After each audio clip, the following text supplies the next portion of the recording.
आज हम सभी सन 2021 की अंतर्राष्ट्रीय योग दिवस मना रहे हैं।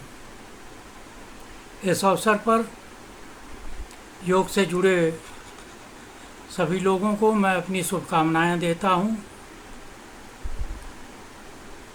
और आपने अभी मुझसे 3 प्रश्न किए हैं। पहला ये कि अंतर्राष्ट्रीय योग दिवस के लिए सबसे ज़्यादा श्रेय किसको जाता है।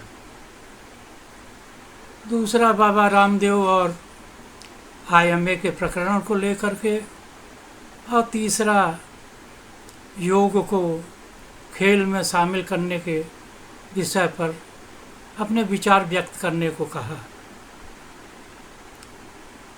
ये तीनों प्रश्न ज़रा लंबे हैं। पहले प्रश्न, ये अंतर्राष्ट्रीय योग दिवस के लिए किसको सबसे ज़्यादा श्रेय देना चाहिए, तो इस बारे में मेरा कोई संदेह नहीं है। ये सबसे ज़्यादा श्रेय हमारे आदरणीय प्रधानमंत्री श्री नरेंद्र भाई मोदी जी को जाता है। उन्होंने अगर UNO में योग के पक्ष को दृढ़तापूर्वक न रखा होता तो शायद आज हम लोग ये योग दिवस न मना रहे होते।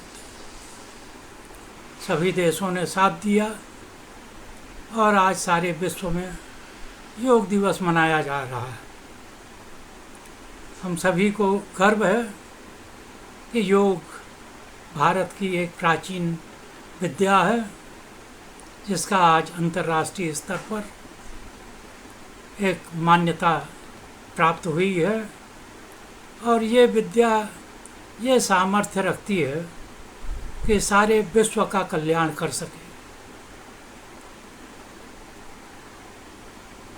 मैं उन सभी लोगों को जिनका योग में अपना अपना योगदान रहा है, उन सभी को इस अवसर पर नमन करता हूँ और मैं चाहता ये हूँ कि उनके बारे में थोड़ा बातचीत भी किया जाए। मैं 1967 से रेगुलर योग और प्राकृतिक चिकित्सा के प्रैक्टिस में हूँ। मैं जब शुरू किया योग और नेचुरोपैथी का प्रैक्टिस, तो उस ज़माने में इन विधाओं को लोग क्वैकरी कहते थे और हम लोगों को कई कठिनाइयाँ होती थीं। और तो छोड़िए, घर वाले भी कहते थे कि भाई कोई और धंधा करो, कहाँ ये योग और नेचुरोपैथी लेकर के घूमते रहते हो। खैर, योग और नेचुरोपैथी एक ऐसा कीड़ा है जो जिसको काट ले तो फिर ज़िंदगी भर उससे छुटकारा मिल नहीं सकता। आप एक बार योग और नेचुरोपैथी को अपना लें फिर कभी छोड़ नहीं सकते। ये आपका एक तरह से धर्म बन जाता है। मैंने देखा कि हमारे बुजुर्ग जो योग और प्राकृतिक चिकित्सा के क्षेत्र में थे, उन्होंने बड़ी मेहनत की और उनके मेहनत का और उन्होंने जो इन विधाओं के माध्यम से तमाम तरह के रोगों के उपचार में और जन कल्याण के तमाम कामों में जो अपना योगदान दिया, जो इसके सामर्थ्य को दिखाया, तो लोगों का ये कहना बंद हुआ कि योग और नेचुरोपैथी क्वैकरी है। तो एक दूसरा फेस आया जब हमें इस स्टिग्मा से छुटकारा तो मिल गया, लेकिन समर्थन बहुत ज़्यादा नहीं था। हमें कोई फूल का माला पहनाने नहीं आता था। आज वो दिन आया है कि सारे विश्व में योग की धूम है, प्राकृतिक चिकित्सा की भी धूम है। ये दिन जब मैंने शुरू किया था योग प्राकृतिक चिकित्सा, तो कल्पना भी नहीं कर पाता था। आज तमाम विश्वविद्यालय हैं, तमाम हेल्थ यूनिवर्सिटीज़ हैं, यहाँ पर योग और नेचुरोपैथी की प्रशिक्षण दिया जाता है और वहाँ से 5-5 साल 5.5 साल की डिग्री के कार्यक्रम संचालित होते हैं और हमारे जो नए पीढ़ी के चिकित्सक हैं, योगी हैं, वो पढ़ के आते हैं और जन कल्याण के काम में लगे हुए हैं। उस ज़माने में 67 में बाबा रामदेव नहीं थे, तब महेश योगी थे, उनका बड़ा नाम था। सारे विश्व में ट्रांसेंडेंटल मेडिटेशन काफ़ी पॉपुलर था। स्वामी धीरेन्द्र ब्रह्मचारी थे, विश्वायतन योग आश्रम और अपर्णा आश्रम चलाते थे।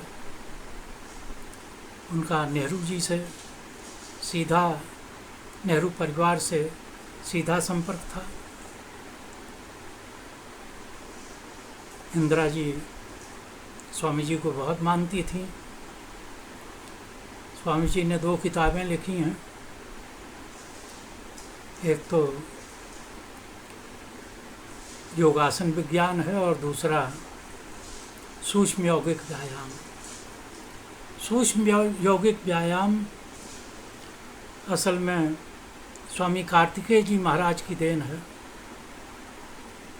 कार्तिकेय जी महाराज सिद्ध योगी थे, स्वामी धीरेन्द्र ब्रह्मचारी जी के गुरु थे और स्वामी जी ने वो सारी उनकी इस देन को विश्व के सामने लाया। वो पुस्तकें पठनीय हैं आज भी। सूक्ष्म यौगिक विज्ञान और योगासन विज्ञान बड़ी पॉपुलर रही हैं उस ज़माने में। और स्वामी शिवानंद जी महाराज हुआ करते थे। शिवानंद जी 2 हैं, एक तो ऋषिकेश वाले हैं और दूसरे कामाख्या वाले शिवानंद जी महाराज हैं। स्वामी शिवानंद जी कामाख्या वाले सिद्ध पुरुष थे। उनके बाद उनकी गद्दी पर स्वामी देवानंद जी महाराज बैठे। उनके 3 आश्रम थे, एक तो कामाख्या में, दूसरा कलकत्ता में, तीसरा मेदिनीपुर में। वो आश्रम सन 1929 में स्थापित हुआ था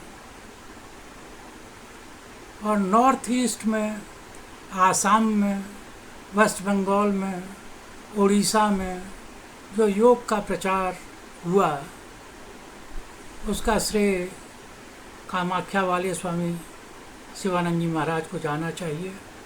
आज भी उन्हीं के शिष्य लोग हैं जो इस विधा को आगे बढ़ा रहे हैं।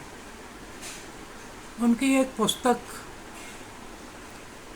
जो योगा थेरेपी पर है, वो पहली पुस्तक थी शायद जिसमें आयुर्वेद,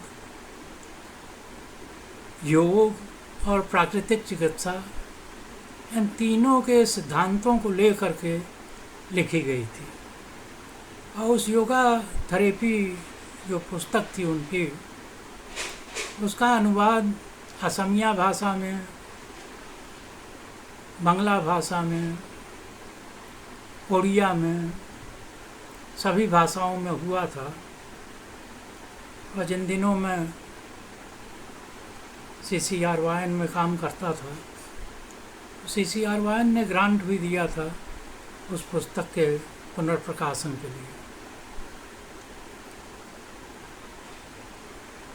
महाराष्ट्र में कैवल्य धाम था, स्वामी कैवल्यानंद जी का बड़ा नाम था। कैवल्य धाम का बहुत बड़ा योगदान है योग के रिसर्च में, और लिटरेरी फील्ड में भी बड़ी अच्छी योगदान उनकी रही है। और वहाँ बड़े डेडिकेटेड लोग काम करते थे। भारत सरकार ने 1969 में central council for research in Indian medicine and homeopathy CCRIMH,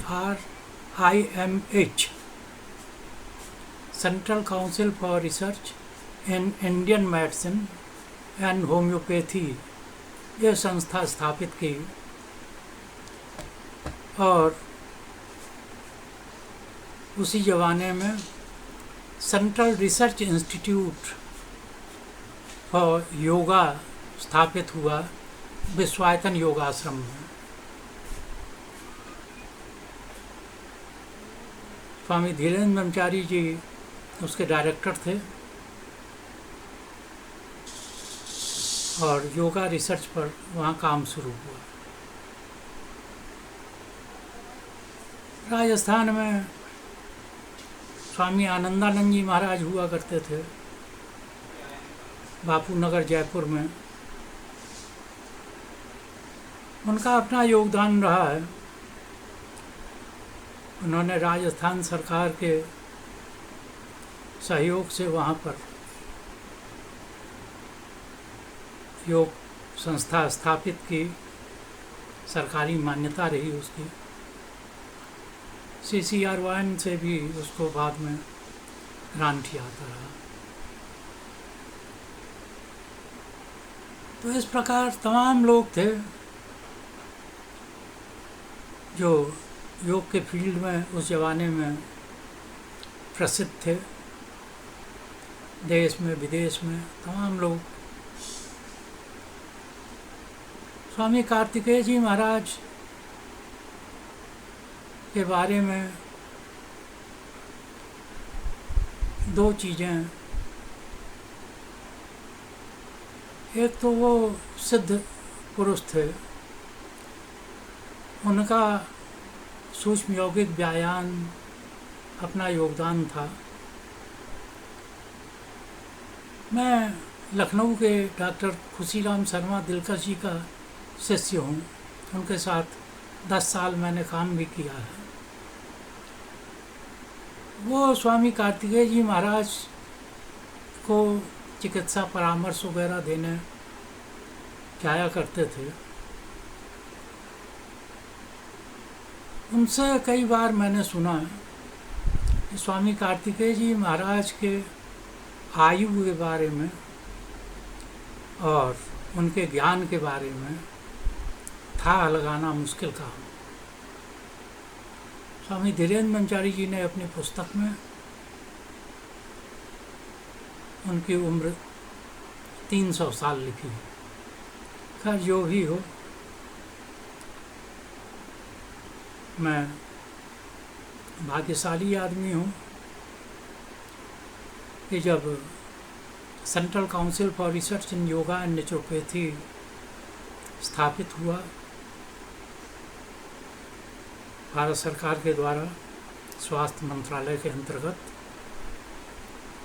तो मैं पहला प्राकृतिक चिकित्सक हूँ जिसकी वहाँ नियुक्ति हुई।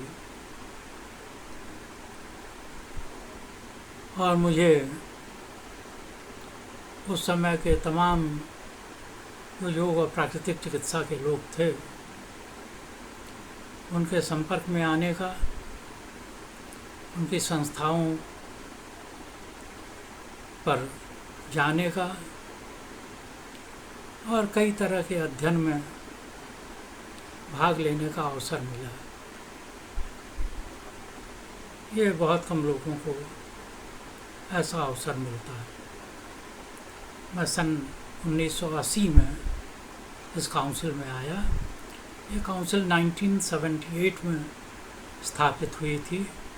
इसका श्रेय तत्कालीन स्वास्थ्य मंत्री श्री राजनारायण जी को जाता है। राजनारायण जी मुझसे काफ़ी स्नेह करते थे। मेरा सौभाग्य रहा कि मैं उनके अंतिम समय तक उनके साथ रहा। वो राजनेता थे, सोशलिस्ट नेता, लेकिन योग पर उनकी बड़ी श्रद्धा थी।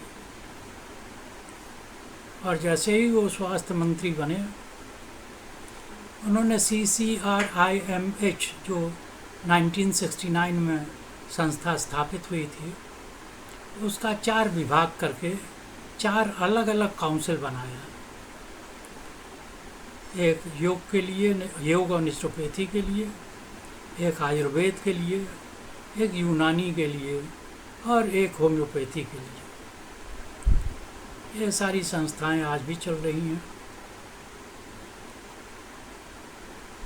तो योग में बहुत लोगों का योगदान है और उनके योगदान के फलस्वरूप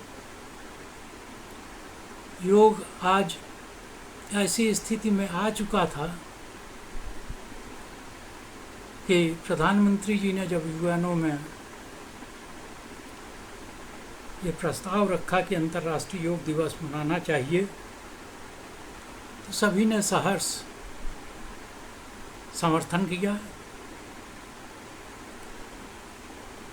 राजनेताओं में पंडित जवाहरलाल नेहरू का भी नाम लेना मेरे ख्याल में ज़रूरी है।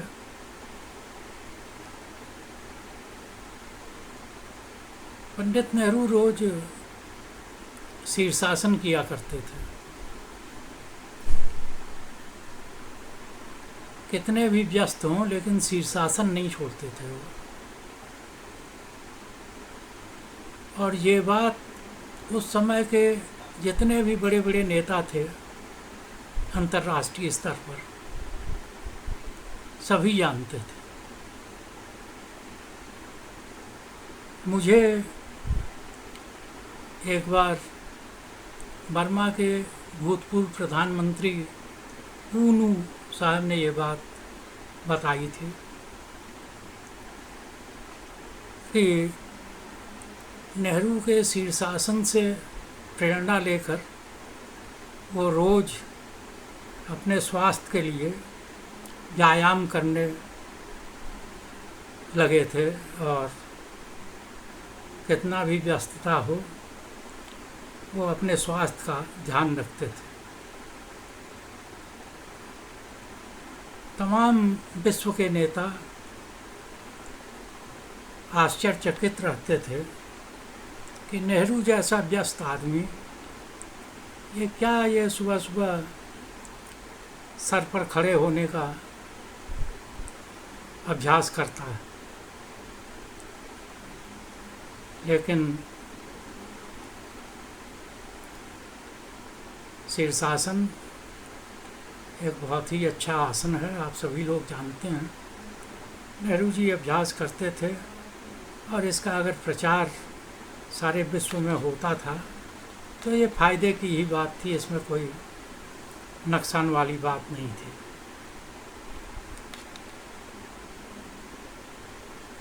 तो इन सभी को श्रेय देना चाहिए। इन सभी लोगों के प्रयास से, इन्हीं सभी लोगों के समर्थन से आज ये पूरे विश्व में अंतर्राष्ट्रीय योग दिवस मनाया जा रहा है और भारत के लिए ये बड़े गर्व की बात है। आज सारे विश्व में लोग भारत को योग के लिए जानते हैं। भले ही लोग हमें कितना ही क्रिटिसाइज़ करें अन्य मसलों पर, लेकिन वो ये मानते हैं कि भारत एक महान देश है, यहाँ पर योग जैसी विद्या पैदा हुई। तो मैं पुनः आदरणीय प्रधानमंत्री जी का और उन सभी लोगों का जिन्होंने योग में अपना अपना योगदान दिया है, सभी को प्रणाम करता हूँ और शुभकामनाएं देता हूँ। दूसरी बात, बाबा रामदेव को लेकर के, बाबा रामदेव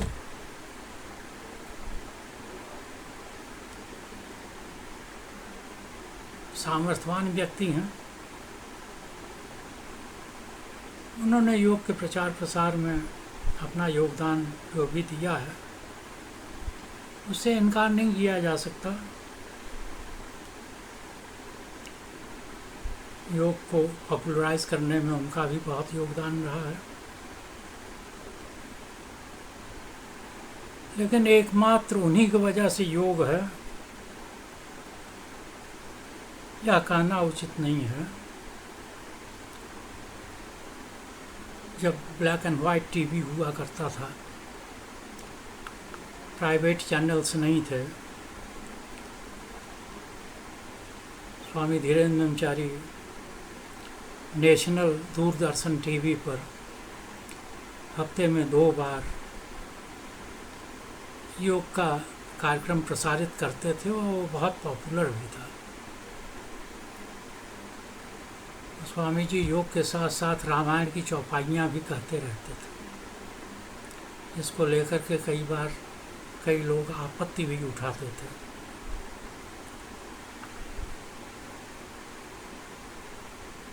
स्वामी जी का एक और योगदान रहा है कि उनके वजह से योग दिल्ली के स्कूलों में और सेंट्रल स्कूल्स में इंट्रोड्यूस किया गया। सन 80 में मैं जब काउंसिल में आया, उस वक्त ये मसला जोरों पर था। कई लोग समर्थन में थे, कई लोग इसका विरोध भी करते थे। स्वामी जी का स्टेचर इतना बड़ा था कि जो अधिकारी थे स्वास्थ्य मंत्रालय के,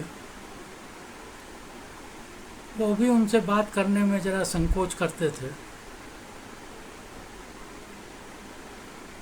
तो हम लोग जो काउंसिल में उनके अधीन काम करते थे उस ज़माने में,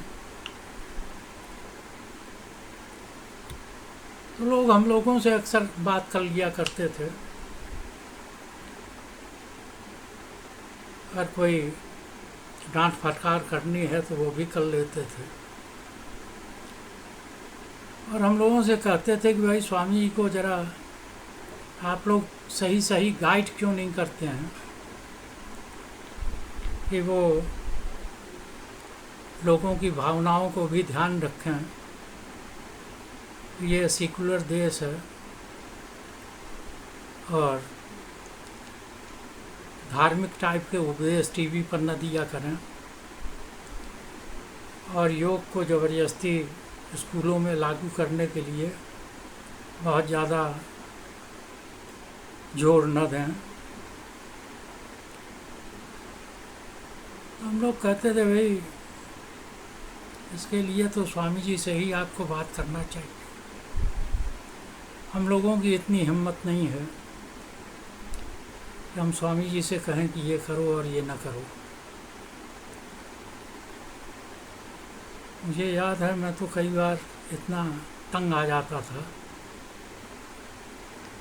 स्वामी जी के पास एक बार रेजिग्नेशन लेके पहुंच गया, मुझे आप क्षमा करिए, मैं लखनऊ वापस जाना चाहता हूं। स्वामी जी कहते थे भाई तुम एक बात बताओ कि योग अच्छी चीज़ है या नहीं है।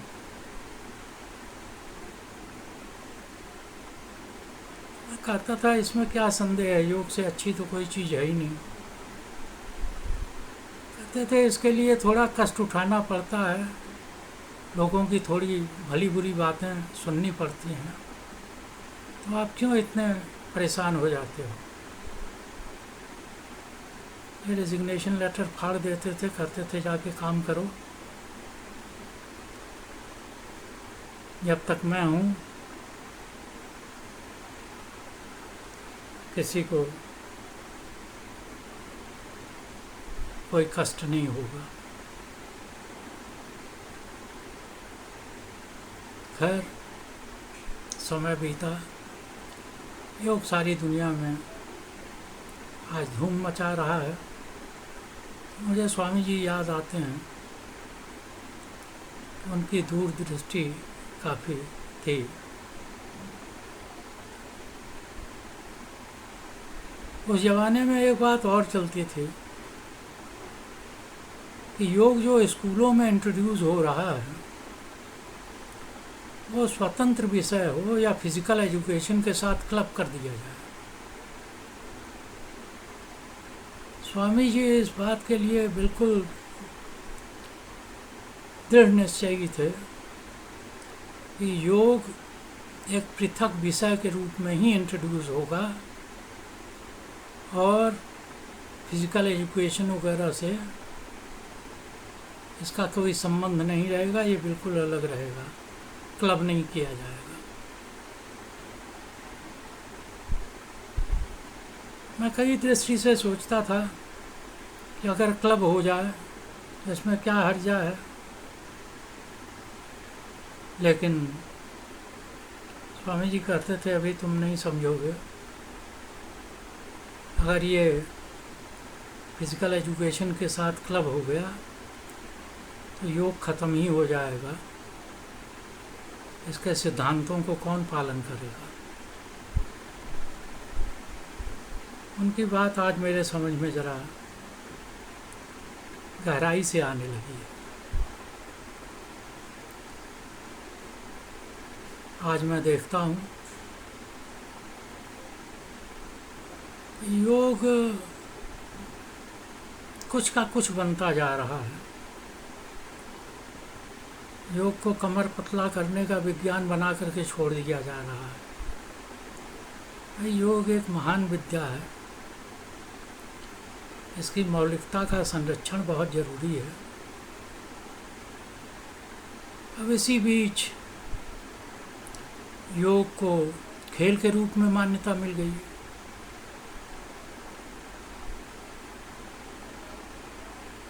मैं बहुत शुरू से इस पक्ष का था कि खेल मंत्रालय योग को अपनावे, और इसके लिए एक सम्मेलन भी किया था सन 2004 में तालकटोरा स्टेडियम के पास, जो श्यामा प्रसाद मुखर्जी स्विमिंग पूल है वहाँ पर। काफ़ी सफल सम्मेलन रहा। वो सम्मेलन कई लोगों के विरोध के बावजूद आयोजित हुआ था। तो मैं इस पक्ष में ज़रूर हूँ कि खेल मंत्रालय को योग अपनाना चाहिए, और खेल के किसी भी क्षेत्र का जो भी खिलाड़ी हो, चाहे वो शूटिंग का हो, तीरंदाजी का हो या और किसी खेल का, अगर साथ में योग अभ्यास करेगा तो योग अभ्यास के माध्यम से उसके कंसंट्रेशन में बहुत फ़ायदा मिलेगा और वो खेल में बेहतर प्रदर्शन कर पाएगा। तो हर खिलाड़ी को योग अपनाना चाहिए, योगाभ्यास करना चाहिए, लेकिन योग को ही खेल बना दिया जाए, इस पक्ष में मैं नहीं हूँ। क्योंकि खेल खेल है। खेल में हमारी भावना प्रतिद्वंदी को हराने की रहती है। हम अपना पूरा जी जान लगा देते हैं कि हम जीतें और दूसरा हमारा प्रतिपक्ष वाला वो हारे। ये भावना योग के अनुकूल नहीं है। और कई बातें हैं, आप बहुत गहराई से देखेंगे तो योग योग है, खेल खेल है। योग और योगी खेल में बहुत योगदान दे सकता है। एक योगाभ्यासी बहुत अच्छा खिलाड़ी बन सकता है, लेकिन खिलाड़ी योगी बन जाए ये ज़रा मुश्किल काम है। इसके लिए उसे अभ्यास और वैराग्य का सहारा लेना पड़ेगा। वैराग्य भाव अगर नहीं है तो योग की जो सीढ़ियाँ हैं उनको चढ़ना बड़ा मुश्किल हो जाएगा। अष्टांग योग की बात लोग करते हैं, लेकिन उसकी जो प्रथम दो सीढ़ी है, यम और नियम, उसकी बात कोई नहीं करता। मेरा ये दृढ़ विश्वास है कि अगर यम और नियम इनका पालन नहीं किया गया, योगाभ्यासी को अगर यम और नियम में पारंगत नहीं किया गया, उसके आचरण को अपनाने के लिए बाध्य नहीं किया गया, तो योग के अन्य सीढ़ियों को चढ़ करके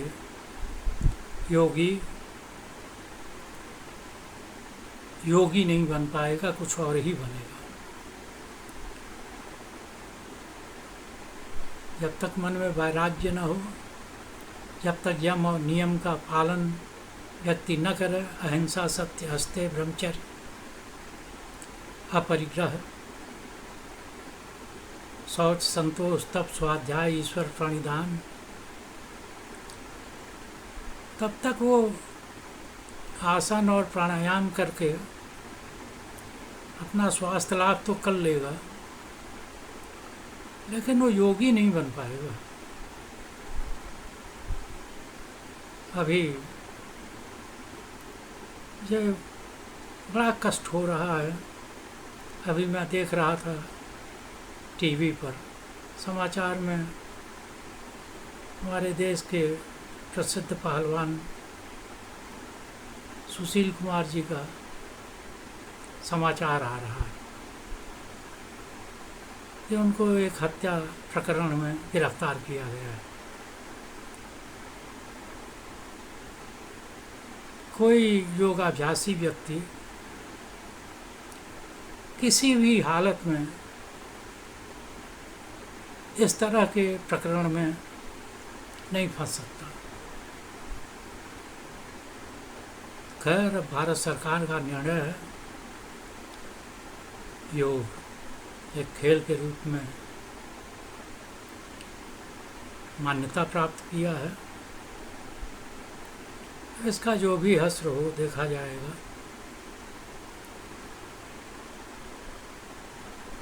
इसके लिए जो मेरी और मेरे पहले जितने भी लोग थे, उनकी जो भावनाएं थीं कि हर खिलाड़ी योग का अभ्यास करे, इस योग को खेल बनाने से शायद ये नहीं हो पाएगा। अब केवल वो लोग योग का अभ्यास ज़्यादा करेंगे जिनको योग कंपटीशन में उतरना है। बाकी खिलाड़ी योगाभ्यास करेंगे कि नहीं करेंगे,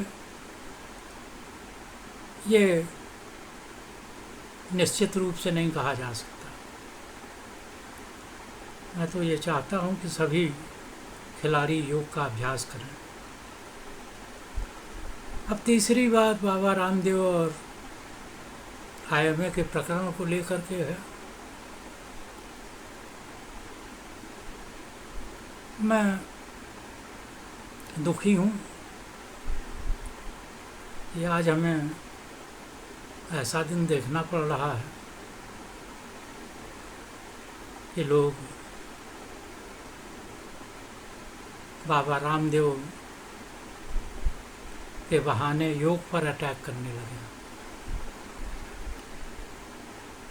ये बहुत लंबे प्रयास के बाद ये समय आया है कि आज विश्व में योग की प्रतिष्ठा है, मान्यता है। और आज ऐसा समय आवे कि आधुनिक चिकित्सा का कोई व्यक्ति इसको क्रिटिसाइज करे तो ये तो अच्छा नहीं लगता। असल में ये झगड़ा रामदेव जी का और आईएमए का है। बाबा रामदेव जी के बारे में सभी लोग जानते हैं कि उनका अपने वाणी पर जरा संयम कम है। मजाकिया भाव से कई बातें कर देते हैं और लोगों को बुरा लगने लगता है। और यही बात यहाँ हुआ है।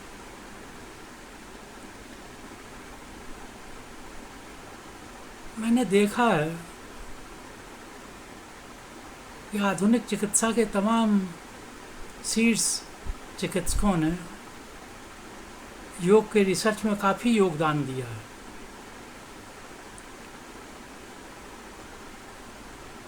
आप लोगों को शायद मालूम हो, आंध्र प्रदेश में एक योगी रामानंद योगी जी हुआ करते थे। तेलंगाना बन गया है।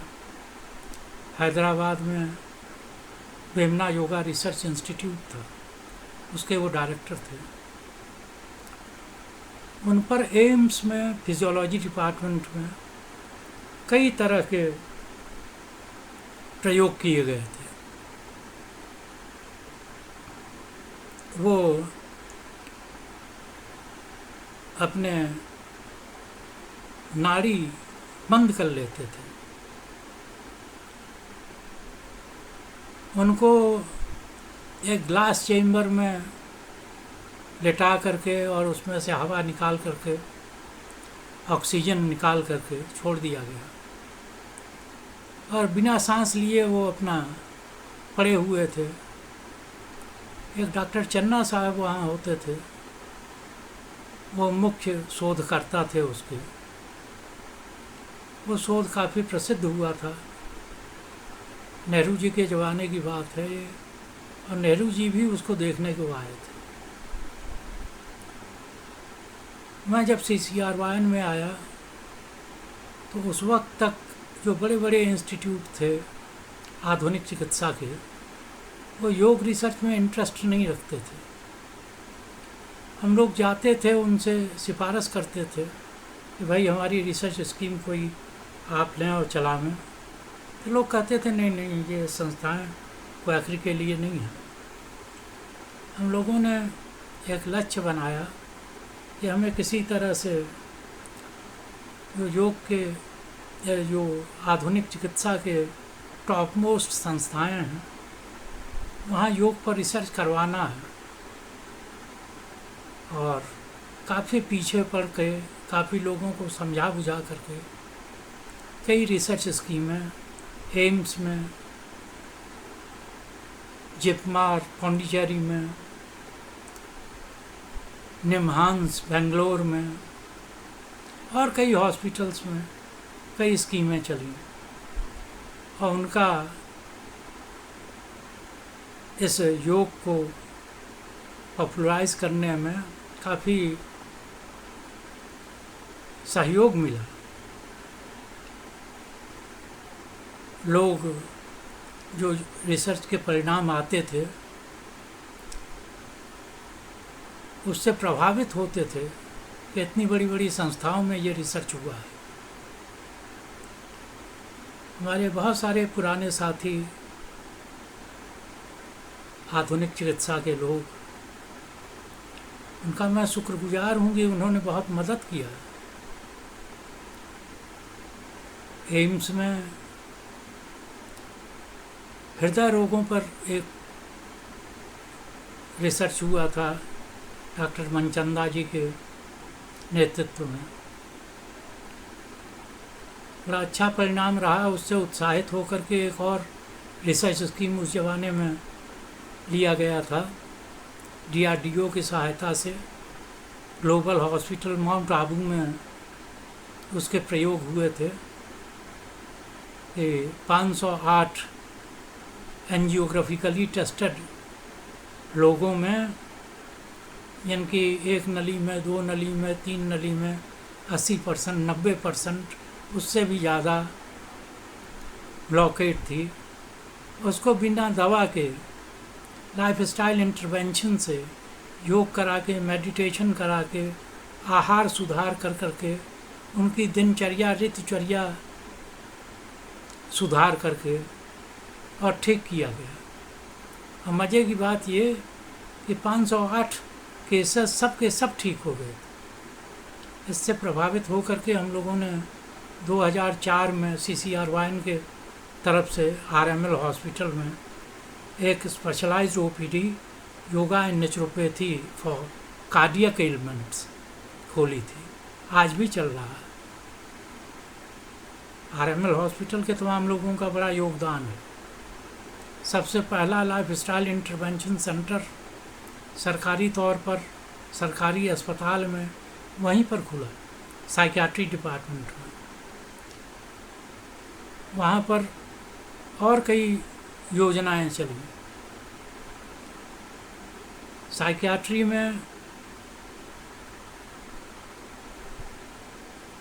योग का बहुत बड़ा योगदान हो सकता है। एक वहाँ योजना चली थी पिट्सबर्ग यूनिवर्सिटी के सहयोग से, जिसमें major depressive disorders MDD, bipolar disorders और सिजोफ्रेनिया में योग की उपयोगिता पर, योग की क्षमता पर काम हुआ था। वहाँ की उस जमाने की हेड डॉक्टर SN देशपांडे जी के अध्यक्षता में बहुत सार्थक परिणाम उसके आए थे, बहुत उत्साहवर्धक परिणाम थे और इसका अंतर्राष्ट्रीय स्तर पर प्रचार हुआ। तो मॉडर्न मेडिसिन के लोगों का योग से कोई विरोध मैं नहीं देखता। बहुत लोगों ने बहुत योगदान किया है, उन्होंने अपना समय लगाया है इसके रिसर्च में, तो हमें तो उनसे कोई शिकायत नहीं है और उनकी भी योग से कोई शिकायत नहीं है। ये जो झगड़ा है ये बाबा रामदेव और IMA में है। मुझे बड़ा दुख हुआ। अभी पेपर में मैंने कल देखा कि कुछ आधुनिक चिकित्सा विज्ञान के छात्र मिक्सोथेरेपी पर विरोध कर रहे हैं। अरे भाई, मिक्सोथेरेपी या इंटीग्रेटेड अप्रोच ये एक अलग लंबा विषय है, इस पर बात किया जा सकता है। बहुत पहले से बहुत सारे विद्वानों की ऐसी राय रही है कि अगर इंटीग्रेटेड अप्रोच से मरीजों को ठीक किया जाए तो इससे बहुत सकारात्मक लाभ प्राप्त हो सकते हैं और इसके लिए अंतर्राष्ट्रीय स्तर पर कई लोग काम करते थे। BHU में डॉक्टर KN रुडप्पा जी, सभी लोग जानते हैं उनके नाम को। वो इसके पक्षधर थे। और एक संस्था भी बनी थी इंटीग्रेटेड अप्रोच को लेकर के। तो इस पर बाद में कभी समय मिलने पर अलग से बात करूँगा। लेकिन समाज में कई तरह की उल्टी सीधी बातों का प्रचार न हो, ये बहुत ज़रूरी है। चिकित्सा विधियों का, योग का धर्म के साथ तालमेल बैठा करके प्रचार न किया जाए, ये बड़ा ज़रूरी है। आज मैं देख रहा हूँ कि कुछ लोग एलोपैथी को क्रिश्चियन पद्धति, योग को, आयुर्वेद को हिंदू पद्धति, यूनानी को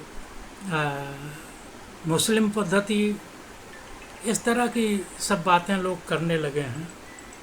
ये बड़ा दुखद है। विज्ञान विज्ञान है और उस पर किसी धर्म का कोई अधिकार नहीं है। तो इस तरह की चीज़ें न किया जाए।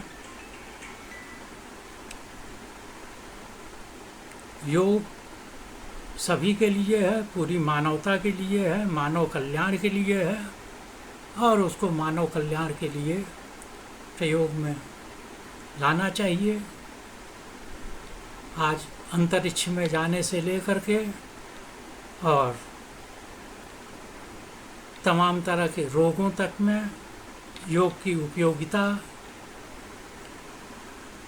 सभी को ज्ञात है। विश्व शांति के प्रयास में योग की अपनी उपयोगिता है, इसको सभी लोग जानते हैं। आज विश्व में जितनी भी समस्याएं हैं उन सभी में योग एक महत्वपूर्ण भूमिका निभा सकता है, ये सभी लोग जानते हैं। तो ऐसे समय में IMA के हमारे मित्रगण जितने भी हैं उन सभी से भी मेरा प्रार्थना है कि भाई बाबा रामदेव के कारण आप योग के पीछे मत पड़िए। ये जो समाज में कई तरह की गलत बातें प्रचारित करने का कुछ लोग प्रयास कर रहे हैं, उनको भी आप काउंटर करिए। मैं हृदय से जानता हूँ कि आप लोग योग के समर्थन हैं और योग के समर्थक बने रहिए। और जो लड़के मिक्सोथेरेपी और इंटीग्रेटेड अप्रोच को ले करके झगड़े पर उतरे हुए हैं, प्रदर्शन कर रहे हैं, उनसे भी मेरा विनम्र निवेदन है कि भाई इस विषय को पहले पूरी तरह से समझिए। इस पर एक बहुत लंबा इसका इतिहास है। अभी 2 साल पहले कलकत्ता में एक बहुत बड़ी गोष्ठी हुई थी जिसमें मैं भी शामिल हुआ था और BHU के तरफ से डॉक्टर रामभरत सिंह शामिल हुए थे और कई बड़े बड़े चिकित्सक और अन्य क्षेत्रों के लोग उसमें आए थे। इस पर बड़ा गहन विचार हुआ है। आज सारा विश्व ये कह रहा है कि भाई कोई एक पैथी के पास दुनिया के सारे समस्याओं का समाधान नहीं है। हर पैथीज की अपनी सीमाएं हैं। तो ऐसी स्थिति में सभी को मिलजुल करके काम करने की ज़रूरत है। और मैं तो पूरा जीवन आधुनिक चिकित्सा के लोगों के साथ काम करता रहा हूँ। मुझे कभी हीन भावना नहीं हुई और न मुझे किसी ने कभी अपमानित किया, बल्कि लोगों ने बड़ा सम्मान दिया। उनका मैं बड़ा आभारी हूँ। तो बाबा रामदेव जी से भी मैं कहूँगा कि इस झगड़े को किसी तरह से बंद करें। जो 25 प्रश्न वो IMA से किए हैं, मुझे याद आता है 1967 में हम लोग जब इस नेचुरोपैथी में आए थे, योग में आए थे, तब ये बातें उस ज़माने के लोग करते थे। मुझे तो लगता है कि उनको कोई पुराना नेचुरोपैथ मिल गया है जो इस तरह के 25 प्रश्न करवा रहा है IMA से। भाई जो भी हो, आप दूसरे को क्यों अपमानित करना चाहते हैं? छोड़िए, आप योगी हैं, योगी के तरह से बिहेव करिए, सबको क्षमा करिए और योग में सबका समर्थन प्राप्त करिए और इस विधा को आगे बढ़ाइए। आपने मेरी बातों को बड़े ध्यान से सुना। आप सभी का मैं आभारी हूँ। सबको नमस्कार।